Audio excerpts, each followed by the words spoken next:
नमस्कार, अग्निपथ देख रहे हैं आप। अग्निपथ में बात करेंगे बिहार में हिंसा, मतदाताओं में चिंता। बिहार के सारण जिले में चाय की दुकान से शुरू हुई सियासी बहस बढ़ते बढ़ते इतना बढ़ गई कि नौबत गोलीबारी तक पहुंच गई और इस हिंसा में एक शख्स की जान चली गई।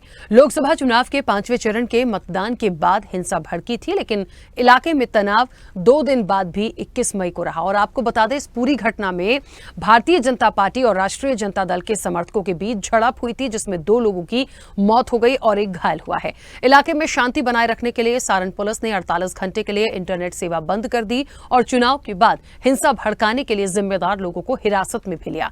सारण सीट पर राजद प्रमुख लालू प्रसाद यादव की जो बेटी हैं रोहिणी आचार्य, देखिए वो थी, और दूसरी तरफ जो कैंडिडेट थे वो राजीव प्रताप रूढ़ी थे। तो ये मुकाबला जो इनके बीच में हुआ वो बहुत कांटे का मुकाबला था। और जिस तरह से स्थानीय लोगों ने वहां पे बताया कि जो रोहिणी थी वो वहां पर आई थी और मतदाताओं के साथ दुर्व्यवहार कर रही थी। हालांकि उनके वहां से चले जाने के बाद 2 समूहों के बीच झड़प हुई है, जिसके दौरान उन्होंने एक दूसरे पर पत्थर फेंके और कई लोग घायल हो गए। इस पूरी घटना में सबसे दुर्भाग्यपूर्ण रहा एक ऐसे निर्दोष का मारा जाना जिसका इस घटना से कोई लेना देना नहीं था।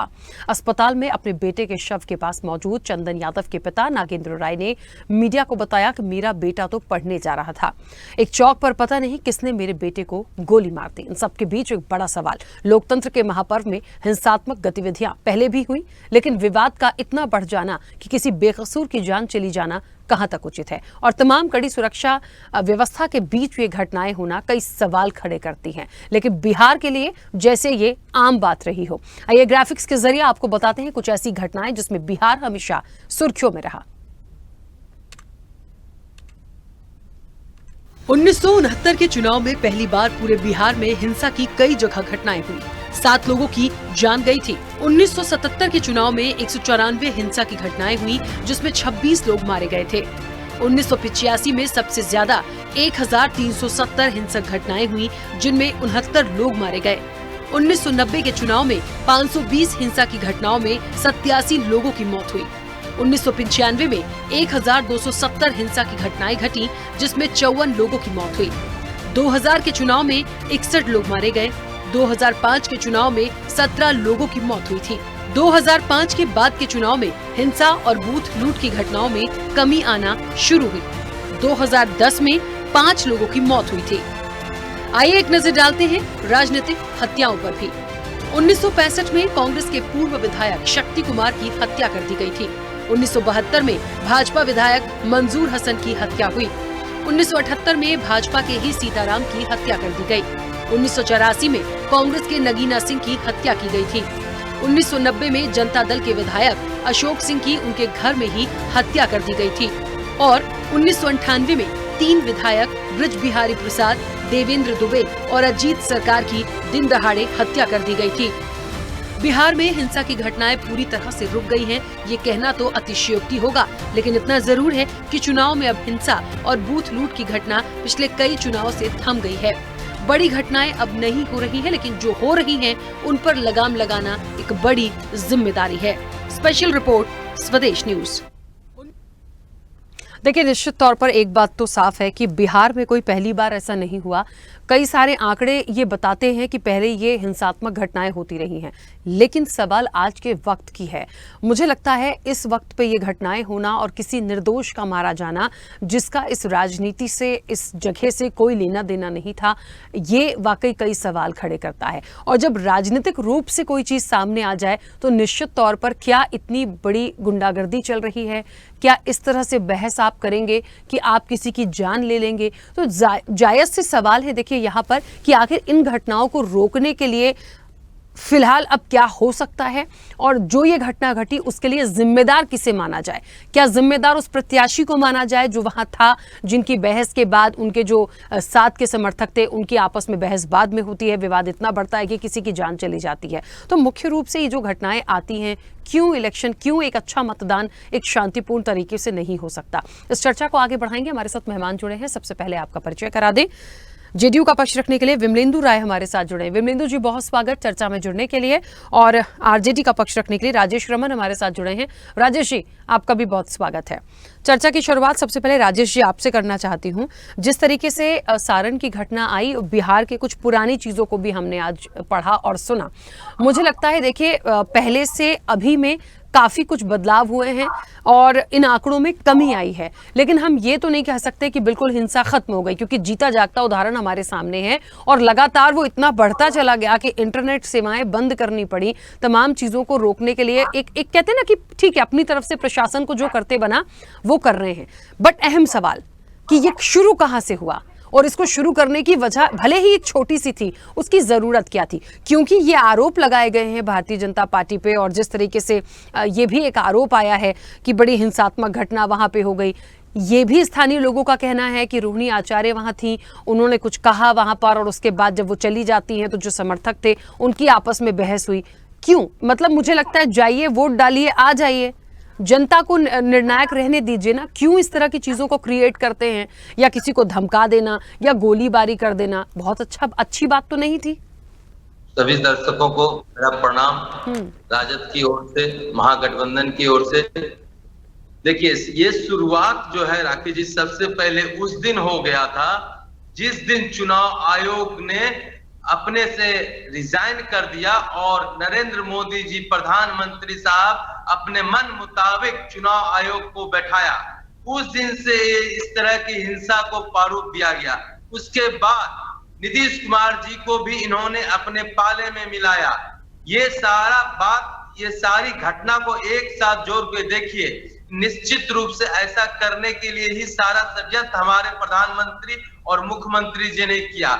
हमारे मुंगेर में भी छात्र नेता को इस तरह से पीटा गया। उसका दोष सिर्फ था कि वो कैमरा से, मोबाइल से ये प्रशासन का फोटो खींच रहा था। आखिर जिस दिन छपरा सारण में क्या उम्मीदवार को खबर मिली कि वहां पर बोगस वोट भाजपा के कार्यकर्ताओं के द्वारा दिया जा रहा है, तो वह रोहिणी आचार्य जी चेक करने के लिए गई, और जब चेक करने के लिए वहां गई तो वहां पर 138 नंबर बूथ पर भाजपा के समर्थक बहुत भद्दी गाली देने लगे, उनका पूरा नाराबाजी करने लगे, और किसी महिला के सामने भद्दी गाली देना, ये कहां का संस्कार है?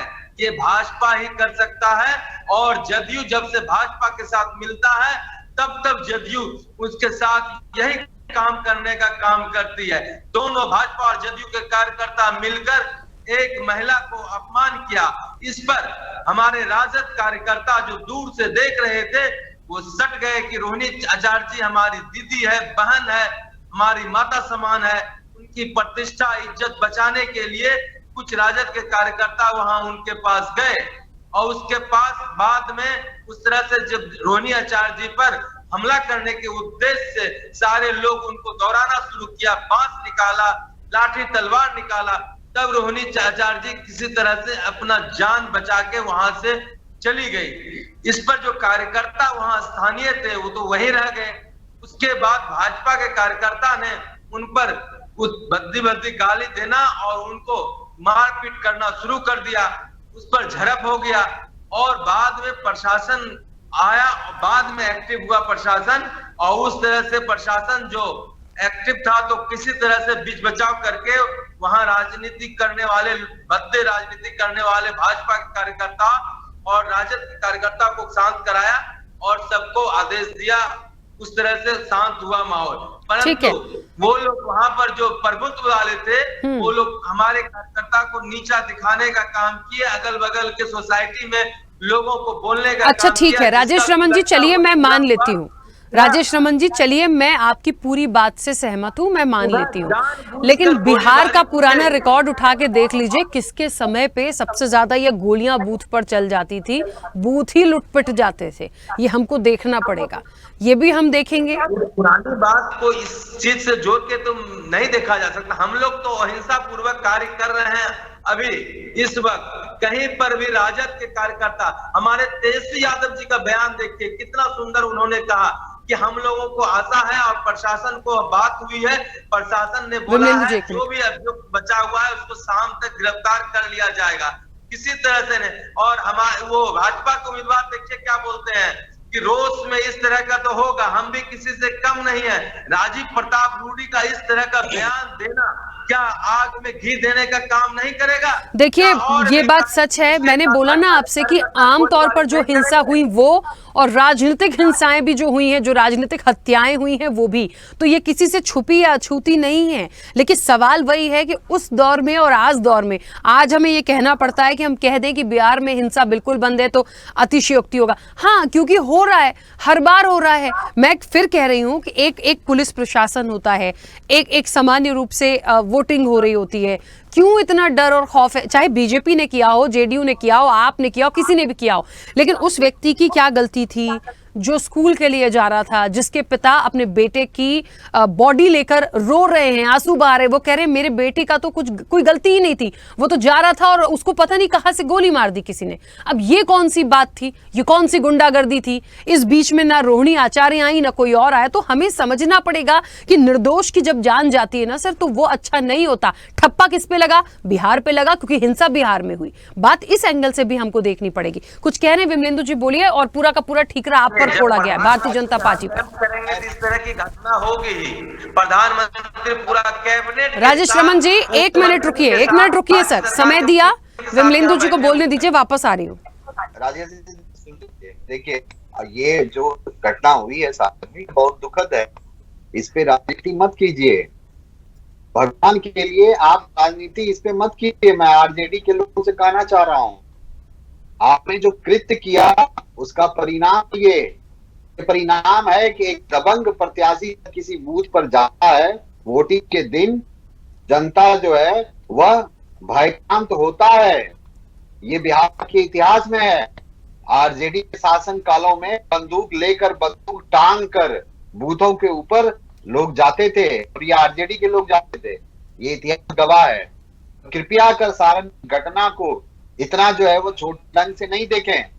यह सारण की घटना नहीं हुई है, वहां जातीय हिंसा का दौर शुरू हो गया है। ये किसने शुरू करवाया? ये सोचनीय है कि आखिर ये हिंसा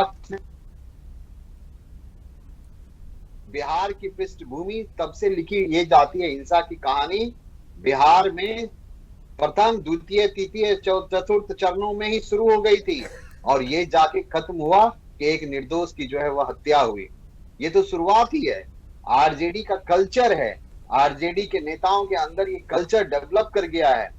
अरे आपको अगर किसी बूथ पर ऐसा लगता है कि वहां पर वोटिंग गलत तरीके से हो रहा था, तो उसके लिए प्रिजाइडिंग होते हैं, उसके लिए आरओ होता है, आपका इलेक्शन एजेंट होता है। आप एक दबंग है। आप ये समझिए कि आप लालू यादव की पुत्री हैं और आपके प्रति लोगों का जो है वह उत्साह है, आपके समर्थक हैं। जब आप किसी बूथ पर जाइएगा और टीवी पर दिखिएगा तो, और लोग अगर आपको ये कहेंगे कि आप इस बूथ पर नहीं आए, हम वहां छपने नहीं देंगे। जनता क्या कर रही है कि हम बूथ छपने नहीं देंगे। एक ही बूथ पर 2 बार जाना, आप क्या करना चाहते थे? आपकी मंशा स्पष्ट नहीं थी, ये हो गया है क्लियर। और निर्वाचन आयोग को तो संज्ञान लेना चाहिए कि आखिर प्रत्याशी बूथ के अंदर अपने पूरे सुरक्षा कर्मी के साथ बूथ के घेरे के अंदर कैसे गया। भोला यादव जो कि वहां का निवासी भी नहीं है, वो कैसे गया? ये बहुत विचारणीय विषय है कि आप क्या करने के लिए बार बार जा रही थी। देखिए, मुझे ऐसा लगता है विमलेंदु जी, मुझे ऐसा लगता है जो प्रशासन है, कोई भी कैंडिडेट खुद भी जाता है वो वोट डालकर वहां से वापस आ जाए। एक पुलिस प्रशासन की पूरी व्यवस्था होती है, वहां पे जो कर्मचारी होते हैं वो भी सारी चीजों को लुकआउट करते हैं। लेकिन कोई जा रहा है या बार बार जा रहा है या रुक गया है या इतनी चीजें हो रही हैं, तो मुझे लगता है ये तो सीधी सीधी गुंडागर्दी है कि आप लोग इस तरह से कैसे कर सकते हैं। आप सोचिए, मतदाताओं में क्या चिंता नहीं है? वो फायर यदि ओपन में हो जाए, पता नहीं किसी को भी गोली लग जाएगी, कुछ भी हो जाएगा, लोग वोट ही नहीं डालेंगे दहशत में। और ये है समस्या। तो हमें ये देखना पड़ेगा कि इसको कैसे रोक सकते हैं, कैसे उस चीज को कंट्रोल किया जा सकता है, जिम्मेदार किसे माना जाए इसके लिए। 1 मिनट राजेश रमन जी, 1 मिनट रुकिए। विमलेंदु जी, दोषी सरासर रोहिणी आचार्य हैं। रोहिणी आचार्य ने अपने समर्थकों को उस्काया है वहां जाकर, और पूरी तरह से उनके समर्थकों ने दूसरे भारतीय जनता पार्टी के समर्थकों के साथ मारपीट किया। शाम में घटना हुई, रात में घटना हुई, सुबह फिर घटना हुई। तो जब लगातार ये ऐसी घटनाएं हो रही हैं और वहां पर दो वर्ग नहीं, दो जातियों का संघर्ष शुरू होने की संभावना शुरू हो गई है। और ये वहां नहीं, उसका इफेक्ट, सारण का इफेक्ट अब दूसरे जगहों पर भी हुआ है। आप कहेंगे कि अभी ये मुंगेर की घटना बता रहे थे, मुंगेर में क्या हुआ? जातीय संघर्ष कराने की पूरी तरह से तैयारी थी मुंगेर में। यहाँ से लोग इतने संयम से लोगों ने काम किया। आप इनके सारे प्रत्याशियों के बयान सुन लीजिए, एक जाति विशेष को लगातार गालियां दी जाती हैं। तो ऐसा अगर होता है बिहार में, और इस तरह से अगर इतने भद्दे और इतने गंदे तरीके से अगर चुनाव लड़ा जाता है, निर्वाचन आयोग को इनकी जो दलीय जो व्यवस्था है, उस व्यवस्था में ऐसे दलों को तो पूरी तरह से निरस्त कर देना चाहिए, जो दल किसी एक जाति विशेष को ऊपर इंगित कर बार बार जो है वो उसको उकसाने का कार्य कर रही है। तो राजेश रमन जी, बंद होना चाहिए। और ये बंद हो गया था बिहार में, ये बंद हो गया था बिहार में किसी तरह की इस तरह की हिंसा नहीं हो रही थी। लेकिन फिर से वो उन्माद, 1990 का उन्माद पैदा करने का प्रयास लालू जी अपने अंतिम चरण में है जीवन के, और वो चाहते हैं कि फिर से बिहार को उसी उन्मादी व्यवस्था में हम डालकर और उसके बाद विदाई लें दुनिया से। देखिए, जो कुछ भी है बहुत अच्छी घटना नहीं थी। आज पहले का वक्त और इस वक्त का समय बहुत अलग है। पिछले आंकड़े भी हमने देखे हैं, आज की चीजें भी हम देख रहे हैं, लेकिन मुझे लगता है इसको बहुत हद तक कंट्रोल किया जा सकता है, क्योंकि लेकिन करने की जरूरत है। और प्रशासन और चुनाव आयोग के साथ साथ, क्योंकि उनके कर्मचारी वहां होते हैं। एक मिनट विमलेंदु जी, मेरी बात पूरी होने दीजिए। इन तमाम चीजों के साथ साथ मुझे लगता है खुद जो राजनीतिक दल होते हैं वो भी अपने आप में जिम्मेदार है। उनका जो कैंडिडेट है या उन पर जिस तरह के आरोप लगते हैं, वो खुद भी उस चीज की गरिमा को बनाकर रखे कि हमें हंगामा नहीं करना। माना कि आप किसी बड़ी राजनीतिक पार्टी के दिग्गज से जुड़े हुए समर्थक कार्यकर्ता हैं, लेकिन आप किसी की जान ले नहीं सकते, आपको वो राइट नहीं है। और आप यदि इस तरह से चीजों को करेंगे तो बहुत अच्छा मैसेज नहीं है। तो जिम्मेदारी राजनीतिक दलों की भी है, कानून प्रशासन के साथ साथ। राजेश रमन जी, बोलिए, कुछ कह रहे हैं। देखिए, ये सब जितने बात बोले सब खोखला बात है। झूठ का जंगल राज, असली जंगल राज अभी चल रहा है। ये जंगल राज नहीं है तो क्या है? जानबूझकर वैसे बूथ पर जहां पर सिपाही और सीआरपीएफ के जवान भी बूथ नंबर, बूथ संख्या देखकर ड्यूटी दिया जा रहा है। इतना बड़ा षड्यंत्र चला जा रहा है सत्ता पक्ष के लोगों के साथ के कारण। और जहां तक ये बोल रहे हैं, जहां प्रधानमंत्री 4 दिन कैंप करके षड्यंत्र कर रहे हैं, हिंसा का सारा काम प्रधानमंत्री और मुख्यमंत्री के द्वारा रचा जा रहा है। जब सारण में प्रधानमंत्री गए, 400 कार्यकर्ता थे और 10,000 पुलिस थी उनकी अगुवाई में। इनके साथ तो जनता नहीं है, जनता जवाब देगी और जनता जवाब दे रही है।